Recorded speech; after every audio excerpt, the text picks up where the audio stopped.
संतोष study class channel में सभी के दोस्तों का स्वागत है। सभी को गुड मॉर्निंग। दोस्तों, सुबह मैं आपको पिछली वीडियो में बताया था कि सुबह मैं पढ़ाऊंगा हिस्ट्री और शाम की पढ़ाऊंगा मैं ज्योग्राफी। दोस्तों, दिल्ली पुलिस की वैकेंसी आ चुकी है एनटीपीसी रेलवे की भी जनवरी 2021 में लगने वाली है। तो सभी दोस्तों को अपना समय बर्बाद नहीं करे और रेगुलर हमारी क्लास अटेंड करे। दोस्तों, सुबह मैं इतिहास पढ़ाऊंगा।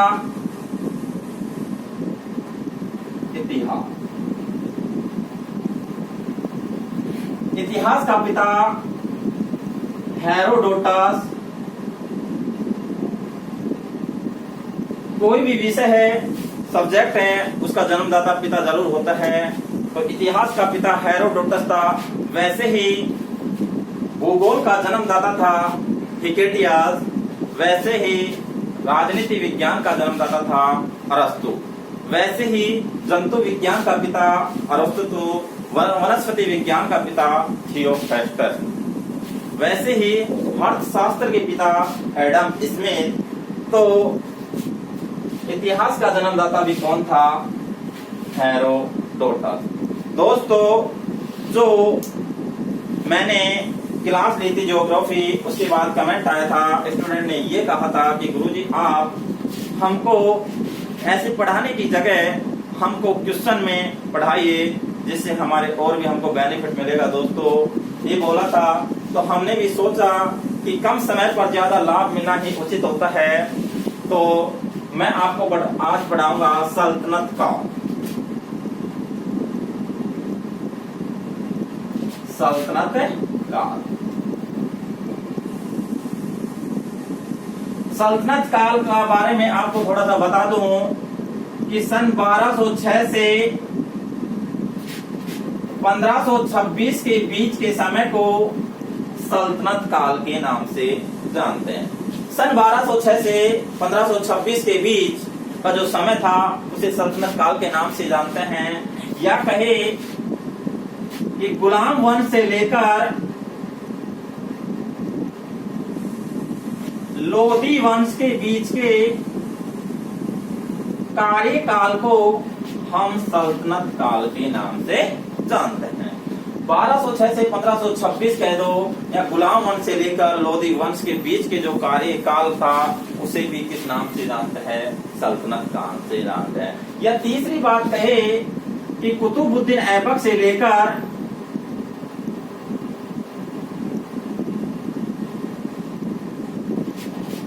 इब्राहिम लोधी के बीच के जो कार्यकाल था उसे भी हम किस नाम से जानते हैं? सल्तनत काल के नाम से जानते हैं।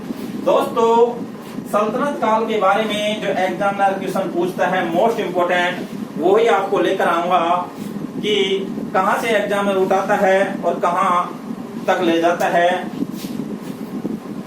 क्वेश्चन नंबर 8, भारत पर आक्रमण करने वाला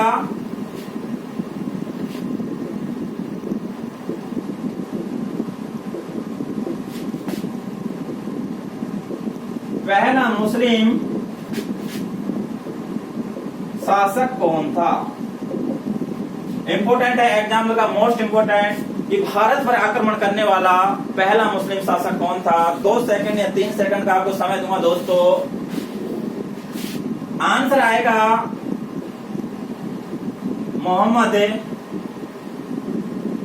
बिन कासिम। भारत पर आक्रमण करने वाला पहला मुस्लिम शासक कौन था? मोहम्मद बिन कासिम।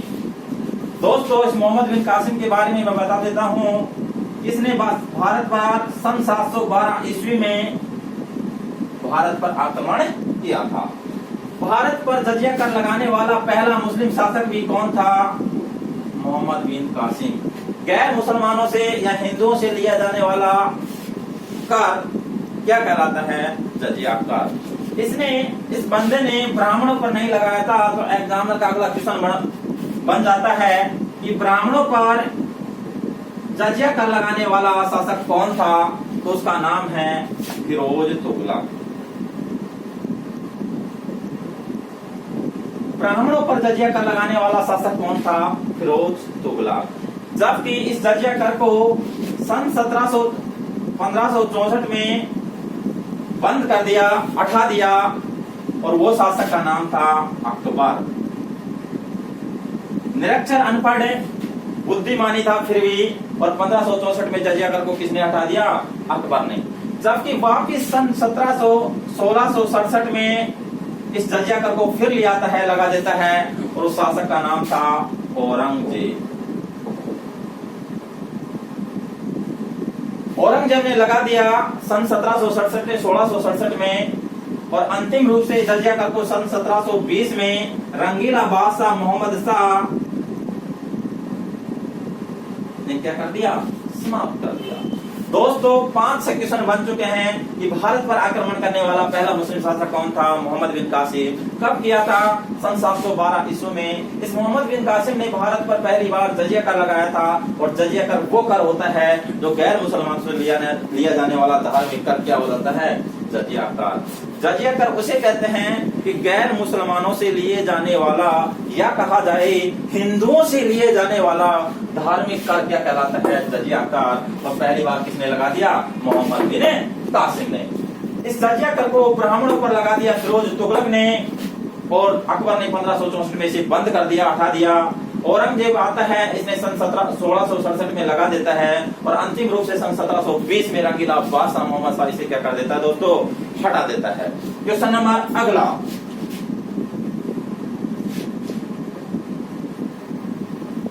सल्तनत काल में कितने वंश थे? नॉर्मल क्वेश्चन है, फिर भी एग्जामिनर पूछ लेता है क्रम वाइज। दोस्तों इसमें वंश थे 5, और वंश है क्रम वाइज: गुलाम वंश, खिलजी वंश, तुगलक वंश, सैयद वंश, और अंतिम वंश आता है लोधी। क्रम वाइज पूछ सकता है कि सल्तनत काल में कितने वंश थे? पहला वंश गुलाम, खिलजी, तुगलक, सैयद और लोधी। पहला वंश कौन था? गुलाम वंश। इस दोस्तों इस गुलाम वंश को हम दूसरे नाम से मामलुक वंश के नाम से भी जानते हैं। एग्जामिनर गुलाम वंश नहीं दिया और मामलुक वंश दे दे तो आपको इसमें झिझकने की कोई जरूरत नहीं है। मामलुक वंश भी किसे कहते हैं? गुलाम वंश को कहते हैं। क्वेश्चन नंबर अगला दोस्तों,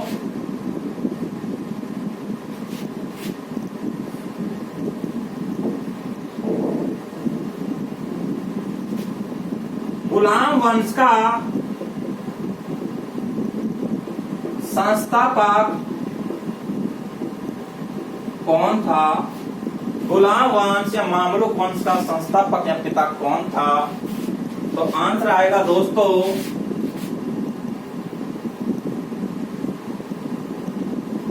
कुतुबुद्दीन ऐबक। कौन सा आंसर? कुतुबुद्दीन ऐबक। कुतुबुद्दीन ऐबक को हम लाख बख्श के नाम से भी जानते हैं। लाख बख्श के नाम से किसे जानते हैं? कुतुबुद्दीन ऐबक को। तो गुलाम वंश का संस्थापक कौन था? कुतुबुद्दीन ऐबक। क्वेश्चन नंबर अगला, मोस्ट इंपोर्टेंट क्वेश्चन है, शाहनामा के लेखक कौन थे? शाहनामा के लेखक कौन थे? आंसर आएगा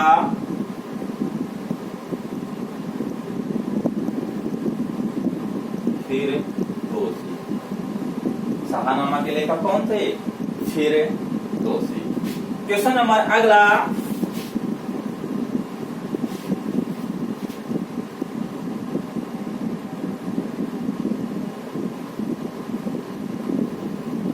दिल्ली से दिल्ली से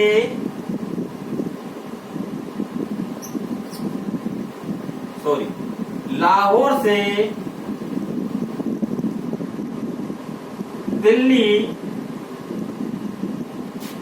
राजधानी किसने स्थानांतरित की थी?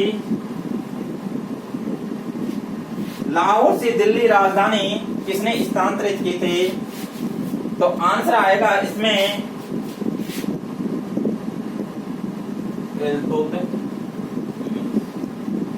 कौन था?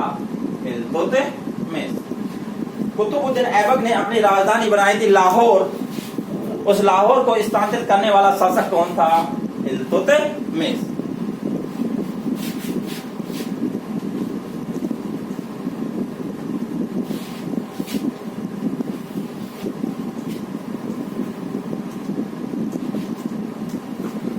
क्वेश्चन नंबर अगला,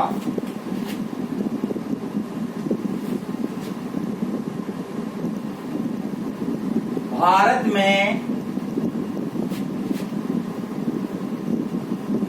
शुद्ध अरबी सिक्के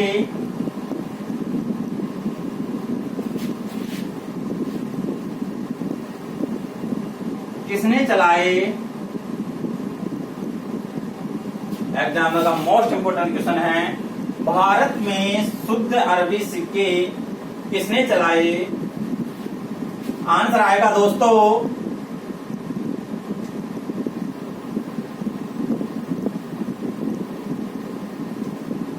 इल्तुतमिश।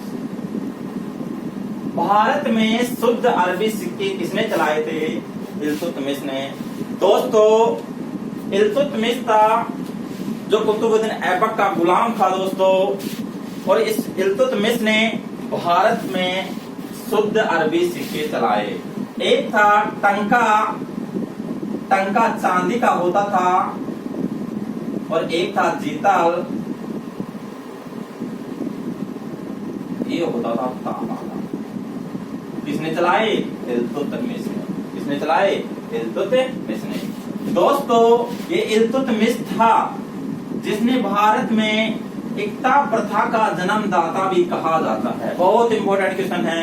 एकता प्रथा का पिता, एकता प्रथा शुरुआत करने वाला शासक कौन था? इल्तुतमिश। दोस्तों एकता वो प्रथा होती थी जो मजदूर थे, उसने पैसे के बदले जमीन देना ही क्या कहलाता है? एकता प्रथा। जो मजदूर काम करते थे इल्तुतमिश के पास, उनको पैसे के बदले जमीन देना क्या कहलाता था? एकता प्रथा। इल्तुतमिश था, इसने भारत में तुर्कान ये चहलगामी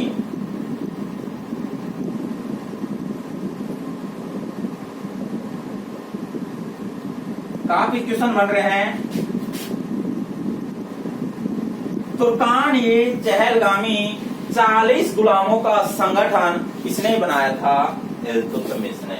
40 गुलामों का संगठन किसने बनाया था? इल्तुतमिश ने।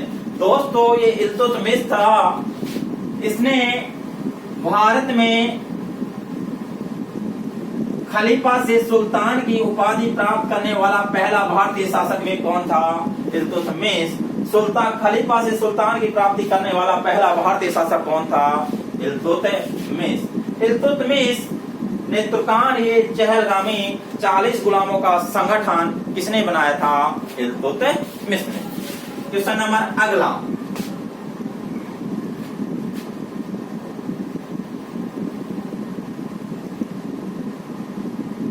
नालंदा विश्वविद्यालय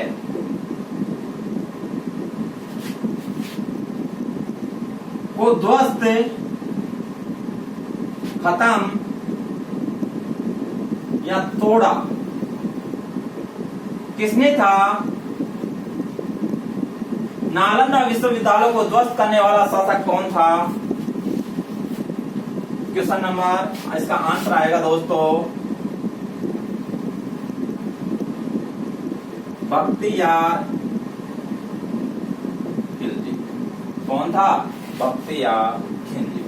दोस्तों इसके बारे में मैं पूरा बता देता हूं कि नालंदा विश्वविद्यालय वर्तमान में पड़ती है पटना बिहार में। कहां पड़ती है? पटना बिहार। नालंदा विश्वविद्यालय वर्तमान में पटना बिहार पड़ती है और इस विश्वविद्यालय की स्थापना की थी कुमार गुप्त ने। जो नालंदा विश्वविद्यालय का चुनने वाला नालंदा विश्वविद्यालय का पिता कौन था? कुमार गुप्त। कुमार गुप्त ने नालंदा विश्वविद्यालय की स्थापना कर दी। इस विश्वविद्यालय को तोड़ने वाला शासक कौन था? बख्तियार खिलजी, जो था कुतुबुद्दीन ऐबक का सेनापति। क्या था? सेनापति। कुतुबुद्दीन ऐबक का सेनापति बख्तियार खिलजी ने नालंदा विश्वविद्यालय को क्या कर दिया? ध्वस्त कर दिया। किसको? बख्तियार खिलजी ने। ये बख्तियार खिलजी ने ही एक विश्वविद्यालय है विक्रमशिला, ये पड़ती है भागलपुर बिहार में। इसको ध्वस्त करने वाला शासक भी कौन था? बख्तियार खिलजी। नालंदा विश्वविद्यालय की स्थापना कुमार गुप्त ने की थी, जबकि विक्रमशिला विश्वविद्यालय की स्थापना की थी धर्मपाल। बहुत इंपोर्टेंट क्वेश्चन है। विक्रमशिला विश्वविद्यालय की स्थापना किसने की थी? धर्मपाल ने। जबकि नालंदा विश्वविद्यालय की स्थापना किसने की थी? कुमार गुप्त ने। दोनों विश्वविद्यालय को तुड़वाने वाला शासक कौन था? बख्तियार खिलजी। कौन था? बख्तियार खिलजी। बख्तियार खिलजी ने सन 1193 में नालंदा विश्वविद्यालय को ध्वस्त कर दिया और 1206 में विक्रमशिला विश्वविद्यालय को ध्वस्त कर दिया। दोनों को कौन? कुतुबुद्दीन ऐबक का सेनापति। कौन? कुतुबुद्दीन ऐबक का सेनापति।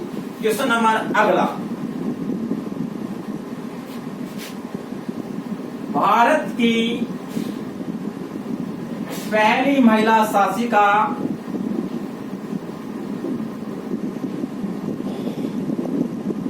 कौन थी? भारत की पहली महिला शासिका कौन थी? इसका आंसर आएगा रजिया सुल्तान। कौन थी? रजिया सुल्तान। क्वेश्चन नंबर अगला,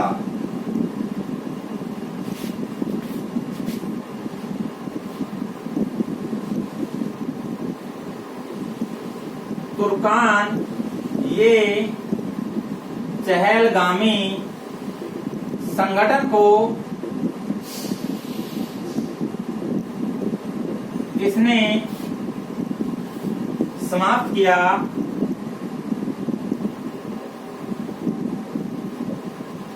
तुर्कान ये चहलगामी 40 गुलामी के संगठन को किसने समाप्त किया था दोस्तों? आंसर आएगा बलबन। क्या आएगा आंसर? बलबन। दोस्तों बलबन के बारे में मैं बता देता हूं। ये बलबन 40 गुलामों का संगठन जिसने बनाया था इल्तुतमिश ने, इसने आकर इसको खत्म कर दिया, किसे खत्म किया जाए। और बलबन ने एक अलग ही योजना बना दी, दीवान ये आर्च। एक सैन्य विभाग बना दिया, उसका नाम रख दिया दीवान ये आर्च। तो एग्जाम में पूछेगा दीवान ये आर्च सैन्य विभाग किसने बनाया था? बलबन ने। जबकि इस बलबन ने आकर दो प्रथाओं की शुरुआत कर दी। एक का नाम था पैबोस और एक का नाम था सिजदा। दोनों प्रथाओं की शुरुआत करने वाला शासक भी कौन था? बलबन। कौन था दोस्तों? बलबन। दोस्तों एसएससी में पूछा गया क्वेश्चन था कि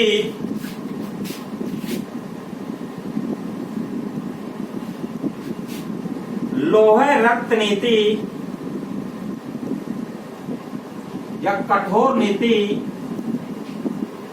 का पालन किसने किया था? तो उसका आंसर भी आएगा बलबन। बहुत इंपॉर्टेंट क्वेश्चन था। लौह रक्त नीति या कठोर नीति का पालन करने वाला शासक कौन था? बलबन। ये बलबन ही दोस्तों राजतौ सिद्धांत का प्रतिपादन किया था। राजतत्व सिद्धांत का प्रतिपादन करने वाला शासक भी कौन था? बलवान। सिजदा व पैबोस प्रथा की शुरुआत भी किसने की थी? बलवान। दीवान ये अर्ध सैन्य विभाग किसने बनाया था? बलवान। जबकि लोहा या कठोर नीति का सिद्धांत का प्रतिपादन भी किसने किया था? बलवान।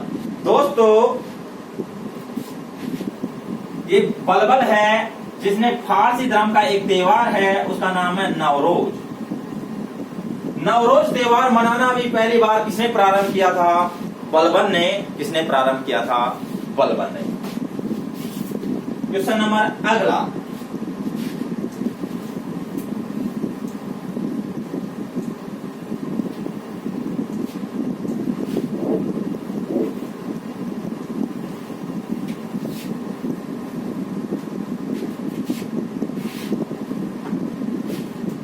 क्वेश्चन नंबर अगला,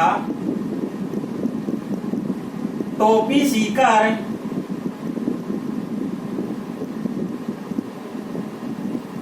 जीवन यापन करने वाला शासक कौन था? टोपी सीकर जीवन यापन करने वाला शासक कौन था?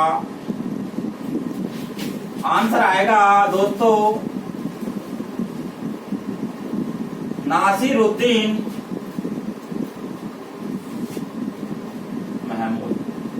टोपी सीकर जीवन यापन करने वाला शासक कौन था? नासिरुद्दीन महमूद। नासिरुद्दीन महमूद टोपी सीकर ही अपना पूरा जीवन यापन करता था। क्वेश्चन नंबर अगला,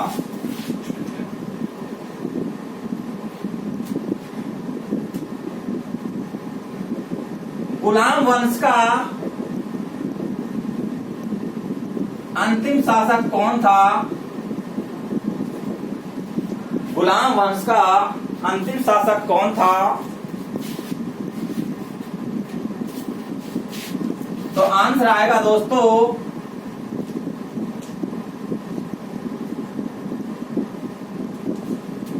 शमसुद्दीन कैमूर।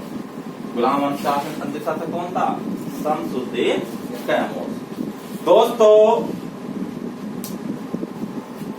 ज्यादा समय नहीं लगेगा दिल्ली पुलिस के एग्जाम को डालने के लिए, और आप इस चीज को समझ लेना कि आपकी बात फिजिकल नहीं होगा, पहली बार होगी रिटन एग्जाम। यदि दोस्तों आपने 4 घंटा लगातार रेगुलर अपनी तैयारी रखी तो इस दुनिया में नौकरी से हटाने वाला कोई नहीं है। भगवान को भी झुकना पड़ता है, ऐसी बात नहीं, यदि आपने मेहनत सही से की तो। तुम हमारा थोड़ा सा साथ दीजिए, हम तुम्हारे लिए हर समय आपके लिए तैयार रहेंगे दोस्तों।